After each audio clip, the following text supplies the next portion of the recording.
started off by saying, for your freedom and for ours.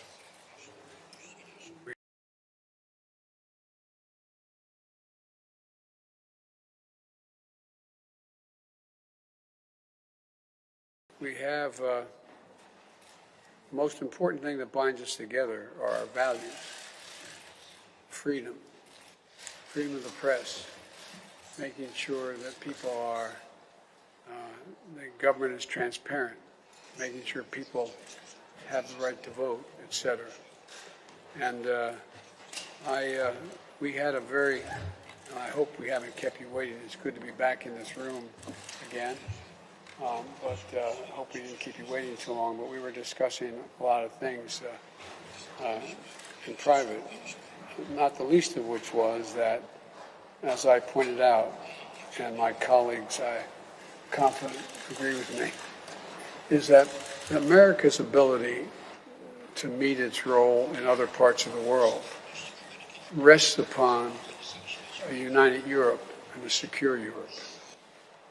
We have learned from sad experience in 2 world wars when we've stayed out of and not been involved with stability in Europe. It always comes back to haunt us, the United States.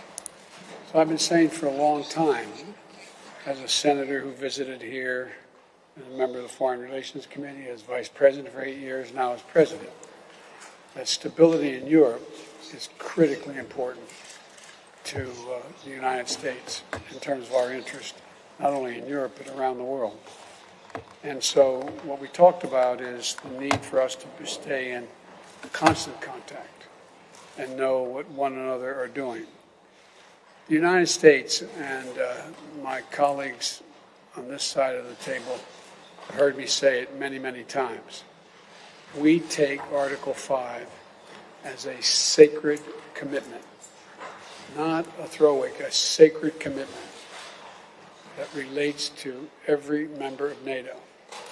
One of the things that I thanked the President for downstairs was the fact that the single most important criteria in this time of a changing world, so much is changing, not just here, but in other parts of the world, is that NATO stay absolutely, completely, thoroughly united.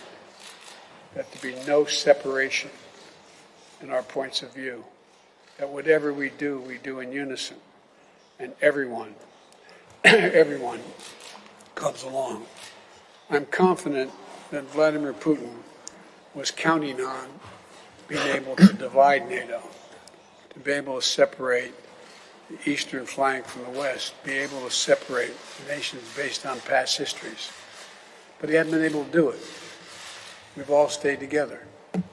And so I just think it's so important that we, Poland and the United States, keep in lockstep in how we're proceeding.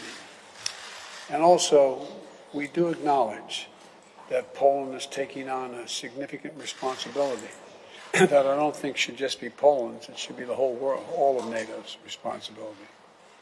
The fact that you have so many Ukrainians seeking refuge in this country of Poland. We understand that because we have in our southern border thousands of people a day, literally, not figuratively, trying to get into the United States. But we believe that we, the United States, should do our part relative to Ukraine as well by opening our borders to another 100,000 people. But that's, and in addition to that, I think it's important that we are in constant contact as about how we each wish to proceed relative to what Russia is doing and how to proceed. And so I just want to thank you, Mr. President, for being available, for being so cooperative, for being and letting us know exactly what's on your mind, what's on the mind of the Polish people, what their concerns are, and what they think our responsibilities are. But I'll end where I began, and that is we take as a sacred obligation Article 5, sacred obligation of Article 5. And you can count on that. And not just, I'll end where I began, for your freedom is ours. So thank you very much.